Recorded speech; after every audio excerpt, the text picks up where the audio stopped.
Olá, meus amigos leitores. Hoje eu estou a caráter aqui e você já vai descobrir por quê. Porque hoje é O Alquimista de Paulo Coelho. Para quem lembra aí, né? Eu trouxe toda a série Ouro Gold. É a série Gold, editora Gold, né? Edição Gold, toda a coleção do Paulo Coelho, são 13 livros. Nós já temos aí no canal Verônica Decide Morrer, foi um sucesso, todo mundo gostou. E aí os livros que a gente leu recentemente estão todo mundo indicando o Alquimista, está dando frases do Alquimista, então vamos trazer o Alquimista, vamos falar do Alquimista. Escolhe aí o livro que você quer do Paulo Coelho, eu leio, trago resumão para você daquele jeito maroto que você já gosta. Lançado em 1988 pela editora Gold, edição engraçada porque ela não vem quase nada escrito aqui falando sobre a edição, né? Vem falando que não é proibido, que é proibido vender, mas eu paguei por todos eles.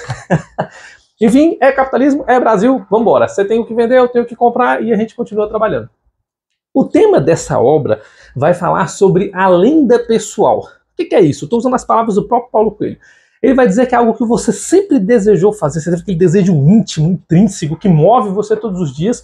Essa é a sua lenda pessoal. Quando você busca a realização desse sonho, desse desejo que faz você se mover, ficar feliz, ficar alegre, ficar energizado, essa é a sua lenda pessoal. Quando você não busca, você sente aquele incômodo latente todos os dias querendo cumprir, mas você de fato não cumpriu. Essa é a lenda pessoal. Esse é o tema desse romance.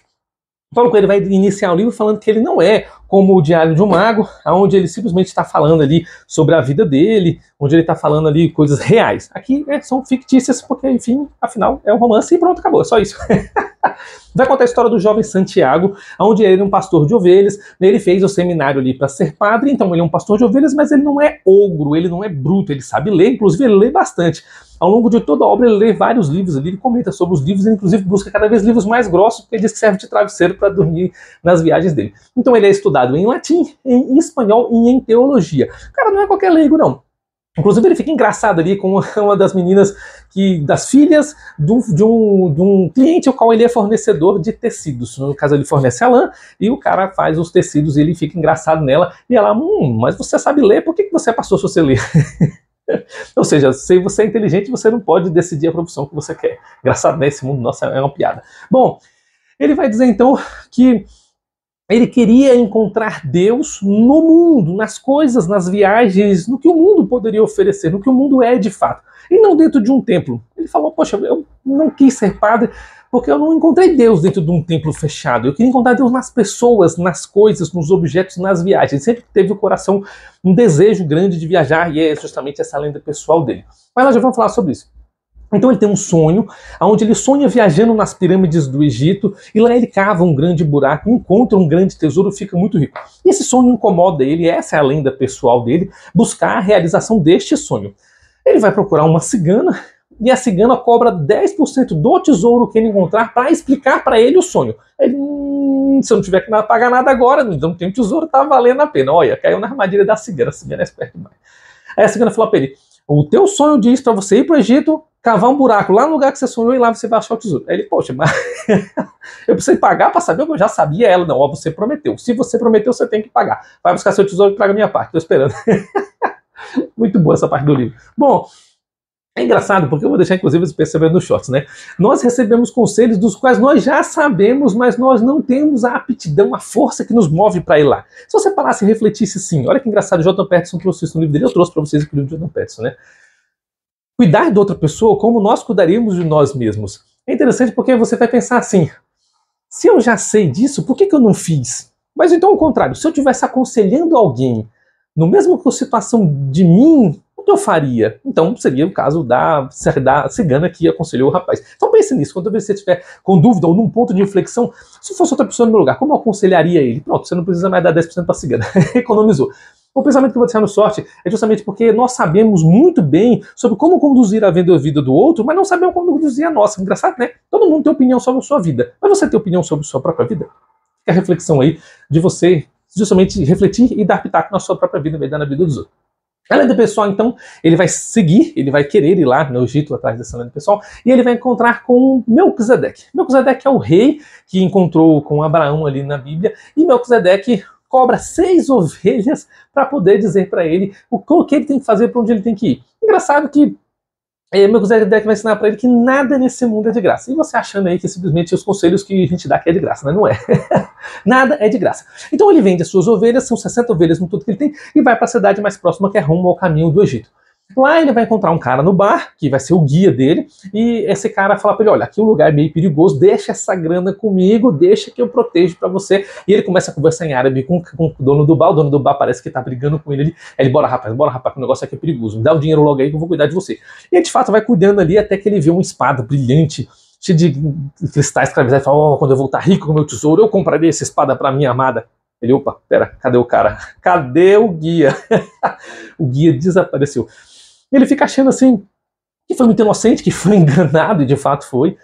E procura ao redor e fala, não, ele só foi no banheiro, vou esperar um pouquinho. Acaba a feira, acaba a cidade, acaba o dia, fica a noite, as pessoas vão embora e ele fica lá sozinho. É interessante essa parte, porque ele sente pena de si mesmo. E ele simplesmente fica ali corrompido por essa dó, por ser vítima. Mas chega num ponto, após o choro, passa um momento ali de raiva, né? Ele reflete. Eu posso ser vítima dessa ocasião, ou eu posso simplesmente voltar e entender que eu sou um aventureiro, e que essa foi a minha aventura e me dei mal. Eu posso desistir da minha jornada, posso desistir da minha lenda pessoal. Só que agora, para voltar para casa, ele precisa de alguma coisa, mas ele não fica lamentando, lamuriando o que perdeu. Perdeu, acabou, foi embora, não tem como voltar atrás, foi roubado.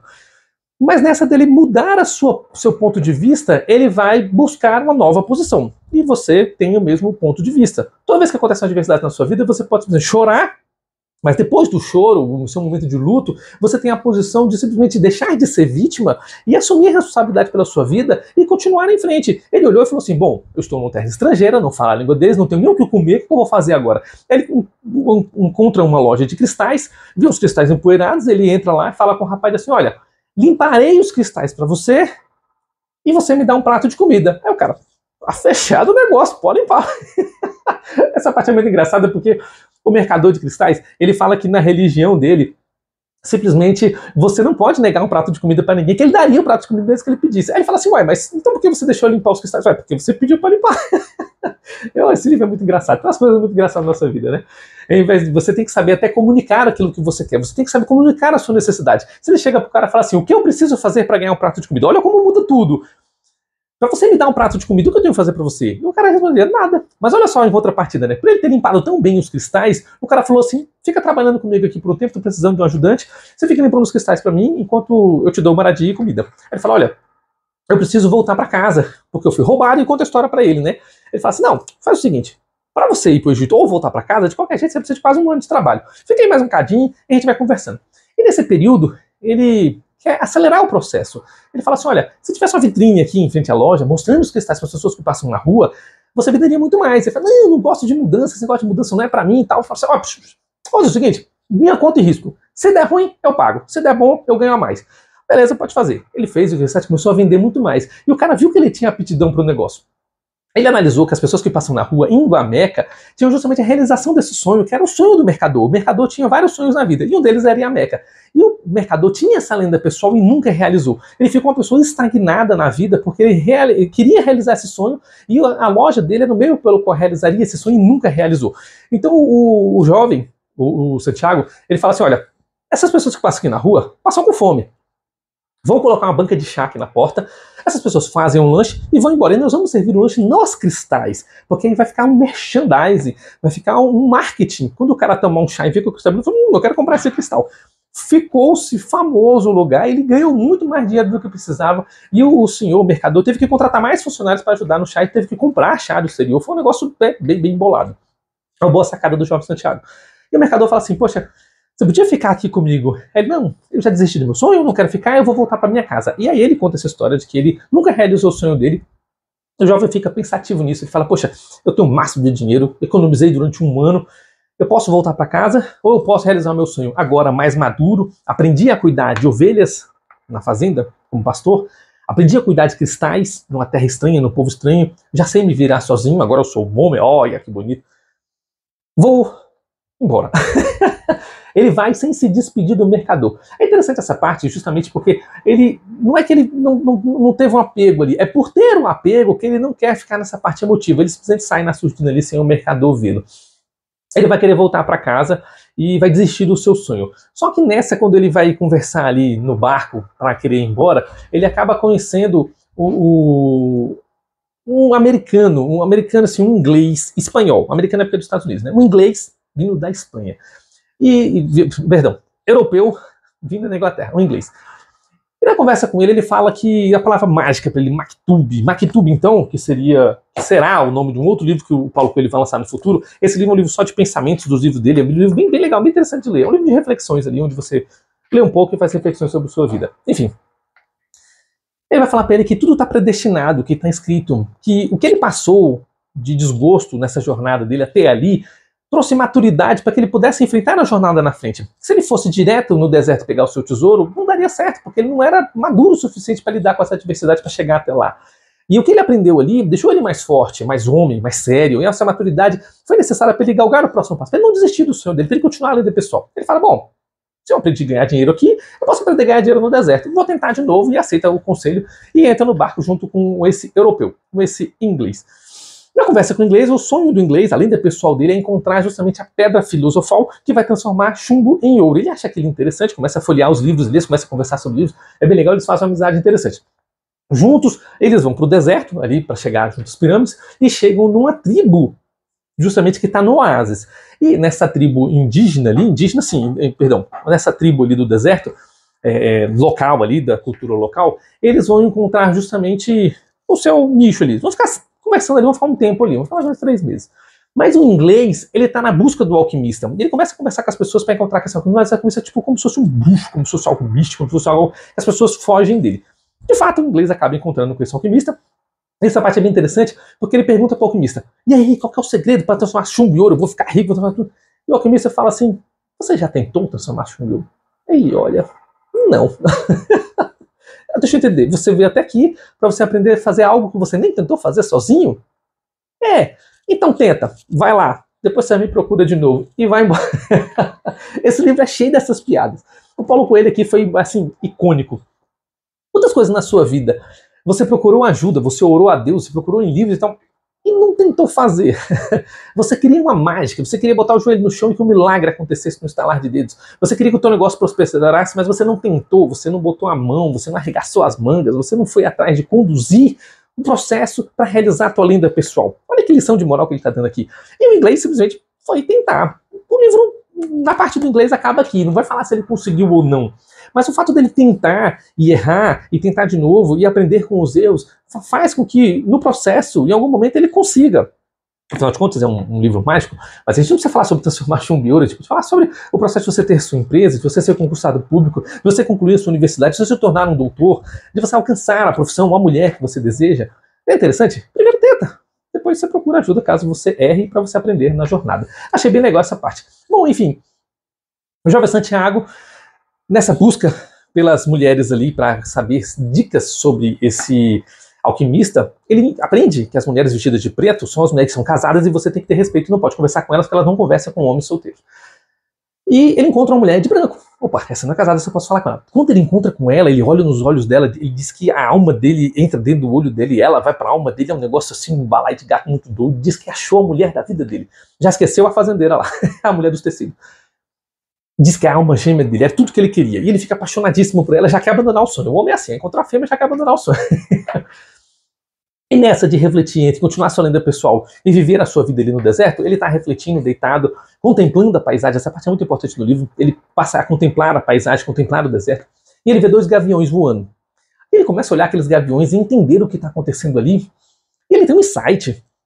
Ele entende que os gaviões estão assustados porque um grande exército está vindo atacar aquele oásis. Ele fica assustado quando ele entende isso, ele corre lá na tenda, vai avisar para o chefe da tribo, e o chefe da tribo está em reunião com todos os outros chefes, e ele entra, e os chefes falam para ele assim, tá, essa mensagem que você está falando é muito estranha, porque nós temos uma lei aqui que ninguém pode atacar enquanto está no oásis, mas nós vamos acreditar em você. Mas eu tenho uma condição. Para cada homem que o meu exército matar, vou te dar uma moeda de ouro. E se nenhum soldado vier, e nenhum tiro for disparado, uma única arma vai ser acertada na sua cabeça. Então você vai colocar a sua vida em risco. Se você estiver falando a verdade, você fica rico. Se não tiver, se você quiser só chamar atenção, você morre aqui mesmo. Eita! Você está disposto a colocar a sua vida no seu sonho? Essa é a reflexão que o Paulo Coelho está trazendo nessa parte do livro. Santiago estava disposto a dar a vida para realizar a sua lenda pessoal. Essa é a mensagem que ele está passando aqui. Qual o sacrifício que você tem que fazer para alcançar o seu sonho, para você atingir a sua lenda pessoal? Isso é o que ele está perguntando. E essa pergunta, ela bate contundente na nossa mente, porque às vezes a gente não está disposto nem a acordar cedo para realizar o nosso sonho, não está disposto nem a estudar, nem a ler um livro para realizar o nosso sonho, nem trabalhar 15 minutos a mais, como a gente falou em outros livros aqui, para realizar os nossos sonhos. Não está disposto a economizar para poder investir no seu sonho no futuro. E você simplesmente está aí, vivendo a sua vida um dia de cada vez, achando que vai realizar o seu sonho. Não vai. Vai ficar igual o mercador lá, preso no seu dia a dia, com o coração apertado, porque nunca realizou a sua lenda pessoal. Enfim, os soldados vêm, atacam e ele fica rico. Olha que bacana. Ele vai ganhar 50 moedas de ouro porque eles conseguiram vencer os inimigos. Um cavaleiro, num cavalo preto, vestido de roupa preta, olha, deve ser assim, ó, blusa social preta, gravata preta, aí tá vendo? Já descobriu porque eu tô fantasiado assim, ó. O alquimista aparece para Santiago. Ele fala assim, por que você leu a mensagem dos gaviões? Você não pode mudar o destino que Deus planejou. Ele fala assim, mas eu não mudei o destino. Se Deus planejou todas as coisas, ele planejou inclusive que eu lesse e que eu avisasse. Então eu não mudei o destino, foi Deus que fez os soldados, as aves, e me fez para ler. Então eu conduzi o destino. O alquimista, olha que sabedoria. Mas você avisou da guerra. Avisei sim, mas eu não avisei do resultado. Não tem como eu saber do futuro. Inclusive essa frase do futuro, eu vou deixar um short para vocês, lendo e descrevendo em legenda para vocês essa frase do futuro, da leitura do futuro, como é interessante que Paulo Coelho fala aqui. Essa parte é bem legal, bem presente, bem pé no chão. E o alquimista fala assim, olha, gostei de você, meu jovem. Vamos lá que eu vou levar você para realizar a sua lenda pessoal. Ele fala, uai, você entende de lenda pessoal? Ninguém aqui acredita nisso. Não só entendo como eu vou te levar para realizar a sua. Aí fala, não, mas eu quero ficar, eu encontrei Fátima, encontrei... Olha só que interessante. Na busca do teu sonho, você vai ser roubado, você vai ser enganado, você vai conseguir cair, vai conseguir levantar. E se você não desistir, você continuar, você vai cair e levantar de novo. E isso vai acontecer várias vezes na busca do teu sonho. E ele pensou em desistir quando foi roubado, ele pensou em desistir quando tinha o dinheiro lá da loja de cristais, ele pensou em desistir quando conheceu Fátima. E sempre vai ter pessoas na sua vida que vão falar para você, não desista, continua. E o alquimista falou para ele, não, você tem que realizar a sua lenda pessoal. A Fátima já estava esperando por você, a lenda pessoal dela é encontrar você, ela já encontrou. E se ela já encontrou, ela já está satisfeita, ela vai te esperar. Vamos realizar teu sonho. Ela não quer casar com um homem frustrado, ela quer casar com um homem que realizou a sua lenda pessoal, que realizou o seu sonho. Ela quer casar com um homem completo, e você ainda não está completo. Ela sabe que é você, mas não é o momento agora. Vamos realizar seu sonho e depois você volta. Eita! Ele não foi um parceiro, não, foi um pai. Deu 2 tapas na cara e falou, vamos subindo, bora. Eles vão, o alquimista cozinha para ele 2 gaviões. Ele olha para aqueles gaviões, lembra dos gaviões que ele leu no céu, falou, ixi, os bichinhos pagaram o preço por eu ter entendido a mensagem deles. Mas enfim, ele fica na dúvida se é ou não é, mas vamos embora, toca o barco. Achei muito engraçado essa parte. Ele faz uma reflexão de tudo que ele aprendeu agora na viagem, e ele entende que só o processo da viagem já é um aprendizado muito grande, que se ele parasse bem ali, ele já estava rico, podia morar no oásis junto com Fátima, ter uma vida diferente ali no deserto. Mas enfim, ele quer seguir a lenda pessoal e saber até onde vai dar. E o alquimista vai ensinar para ele que a lenda pessoal, ela não existe para pessoas somente, ela existe para objetos. Que o segredo, que aí o Santiago vai perguntar qual é o segredo de transformar objetos em ouro, ele vai falar que o segredo é justamente que cada objeto possui a sua lenda pessoal, possui o seu ciclo de vida. E quando o ciclo de vida do ouro chega ao fim, ele pode ser transformado em algo melhor. Assim como o homem. O homem ele passa por um processo de altos e baixos e de reflexão na sua vida, que quando ele chega no final, ele é polido para se virar um ouro, para se virar uma pedra preciosa. Porque é justamente essa adversidade da vida que transforma você em uma pessoa melhor quando você se torna uma pessoa mais madura. Nossa, essa reflexão aqui do alquimista é bem interessante. Justamente porque, assim como ele quer transformar os objetos em ouro, ele vai ser transformado em ouro. Então o tesouro dele, sim, vai ser algo físico, tangente e real no final da sua jornada, junto de Fátima, claro. Mas ele também será polido para ser apto para poder adquirir o tesouro. Ele vai ser uma pessoa melhor. Esse é o objetivo desse canal. É que você leia os livros e se torne uma pessoa melhor. Traga reflexão para a sua vida. É muito legal o que o Paulo Coelho traz aqui. É um dos melhores livros que ele traz aqui. Justamente essas reflexões para a vida inteira que ele vai fazer. Bom, enfim... Nessa caminhada com o alquimista, eles são capturados pelo exército inimigo. Um dos caras lá identifica ele que estava do lado do oásis. E eles são levados ao chefe, o general daquele exército. E aí ele fala assim, não, eu trouxe aqui pra você aqui, ó, todo o meu tesouro como oferenda pra você. Ele, oh, meu Deus, eu perdi meu dinheiro de novo. Pela segunda vez eu fiquei pobre. Aí o cara fala assim, não, vocês vão morrer. Vocês são vocês são espiões. E o alquimista fala assim, olha, nós não somos espiões, nós somos alquimistas e eu vou provar pra você. Em 3 dias o rapaz vai virar vento. O general, como é que é? Virar vento? Se eu pago pra ver. Se ele virar vento, eles podem ir embora. Essa parte do livro é a parte metafísica que o Paulo Coelho vai fazer, é o misticismo dele, é uma parte onde todo mundo reclama do livro, mas não dá para entender aqui a parte, vamos colocar como poética, tá bom? Pra gente não reclamar do Paulo Coelho, porque o livro é muito bom. Essa parte aqui ficou meio nada a ver, podia ter uma saída mais inteligente, mas enfim, o Paulo Coelho quis colocar isso. Passa os 3 dias, Santiago não sabe como virar vento, ele simplesmente senta no deserto, fica os generais, o exército todo ao redor dele, e ele começa a olhar pro deserto e fala assim, parceiro, agora deu ruim, eu vou morrer. E ele começa a conversar com o deserto. Ele fala assim, deserto, o que eu preciso fazer para virar vento? E na cabeça dele vem todo um diálogo, né? O deserto, olha, eu não sei o que fazer para você virar vento, porque eu sou deserto, eu não sou homem, eu não transformo as pessoas em vento. Você deveria perguntar pro vento. Ele, vento, o que eu devo fazer para virar vento? Enquanto isso, ele já resolveu com o deserto e entendeu que tinha a permissão do deserto para virar vento, já que o deserto pediu para ele conversar com o vento. E o deserto começa a se mover, a areia do deserto começa a ter neve, começa a ter movimento de areia. Ao conversar com o vento é mais rígido, né? E o vento, olha, vou te ajudar não. Por que eu vou te ajudar? Ele, porque eu conheci o amor e eu não posso morrer aqui deixando a minha amada me esperando. Você não conhece o amor, vento? O vento, eu não conheço o amor. Eu tenho algo para te ensinar. Por mais que você seja milenar, eu sei algo que você não sabe. Eu sei sobre o amor. Eu posso te ensinar sobre o amor se você me ensinar a virar vento. Eu vento, olha, eu quero aprender sobre o amor, mas eu não tenho poder para fazer você virar vento. Eu tento falar com alguém mais poderoso. Fale com o sol. E o vento deu a permissão dele para ele virar vento, mas não sabia como fazer. Então começa a ventania junto na areia, e os soldados começam a ficar com medo. E eles, naquela introspecção, começam a falar com o sol. Agora que eu aprendi sobre o calor da paixão, tenho a permissão do deserto, tenho a permissão do vento, mas eu não sei virar vento. E o sol, eu também não, mas se você sabe do amor, você sabe de todas as coisas, você sabe sobre a lenda pessoal, você sabe sobre o ciclo da vida, você sabe o que precisa saber para realizar todos os desejos dos homens, entender como as coisas funcionam. Bom, acho que basicamente vem um vento forte, ele vira vento e aparece em outro lugar. Pronto. Simplesmente foi o que aconteceu. É uma parte do livro que eu não gosto muito, mas vamos levar para essa licença poética do autor. O autor quis dizer que o rapaz simplesmente conseguiu adquirir o ponto alto da sua sabedoria, da sua maturidade naquela ocasião. Ele transcendeu entendendo sobre o ciclo da vida, que mesmo que ele morresse ali, ele tinha um grande aprendizado, mesmo sem ter atingido sua lenda pessoal, mas ele não queria morrer para alcançar essa lenda pessoal. Essa parte eu achei bem interessante. Bom, enfim, ele vira vento. O general libera ele e libera o alquimista e manda ainda uns soldados ainda escoltarem eles para eles irem. Quando ele volta de virar vento, ele volta mais sério, mais maduro, mais sisudo. Ele pede para o alquimista caldeirão ali, panela no caso, né, fogo, essas coisas, e ele transforma chumbo em ouro, provando para o alquimista que ele atingiu o ápice do conhecimento que ele precisaria alcançar do lado do alquimista. Ele divide aquele ouro em 3 partes, dá uma parte para um senhor que estava conduzindo eles ali como proteção ali do cara, né? Dá uma parte para o alquimista, agradecendo por tudo que ele ensinou, e fica uma parte para ele. E ele, começando com o deserto, fala assim, poxa, quando que eu vou encontrar esse tesouro? Ele fala assim, no lugar onde você chorar, aquele lugar você cava o tesouro. Quando ele começa a andar subindo uma duna, do outro lado da duna, no topo da duna, ele vê as pirâmides do Egito, fica tão emocionado que começa a chorar porque a missão dele acabou. Toda a jornada dele chegou no final. Então ele simplesmente se ajoelha e começa a cavar o chão. Nessa que ele está cavando, alguns ladrões ali do deserto encontram com ele e vão lá tentar roubar ele, encontra esse lingote de ouro e fala assim, meu parceiro, cadê o ouro que você está cavando aí? Tem tesouro, bora cavar.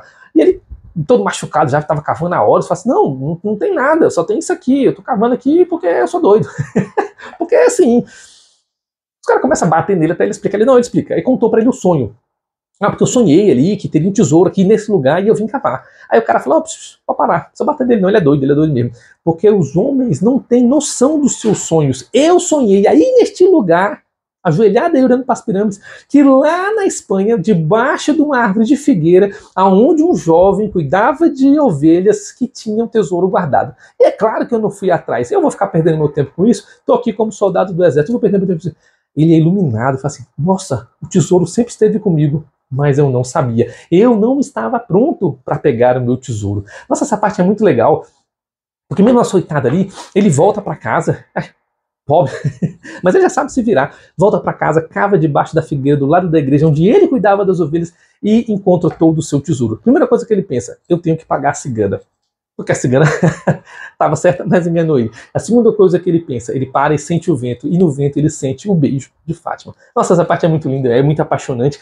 Lembrar ali do sentimento que ele teve no seu primeiro amor, me lembra muito ali o livro do Tolstói, que a gente trouxe para vocês, Felicidade Conjugal, mas me lembrou também o momento do meu primeiro amor ali, quando eu conheci a minha esposa. Fiquei muito feliz em lembrar disso. Quando foi que a gente se encontrou, como eu estava bastante apaixonado por ela, ver que esse primeiro amor evoluiu para um casamento de longos anos, e esse casamento amadureceu. As pessoas falam assim, quero voltar para o primeiro amor. O primeiro amor é algo gostoso, mas é algo que tem que ser amadurecido com os anos. Não quero voltar para o primeiro amor.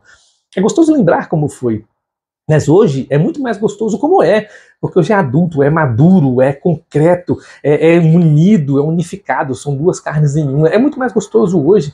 E é gostoso lembrar desse trajeto, assim como Santiago lembrou todo o trajeto que ele fez para casar com Fátima, encontrar o seu tesouro, encontrar e realizar sua lenda pessoal. É gostoso lembrar de quando eu conheci a minha esposa. É gostoso entender que eu ainda estou no caminho da minha lenda pessoal, realizando os meus sonhos. E é gostoso transmitir isso para você, esse sentimento maroto, assim, de falar para você, realize os seus sonhos, pague o preço pelos seus sonhos. Santiago aqui se sacrificou várias vezes, se perdeu, caiu, levantou, ficou pobre, foi roubado, foi açoitado, mas a vida é assim, cheia de altos e baixos e feita de dificuldades. É um livro muito gostoso. Bom, enfim, tá aí mais um livro de Paulo Coelho para nós.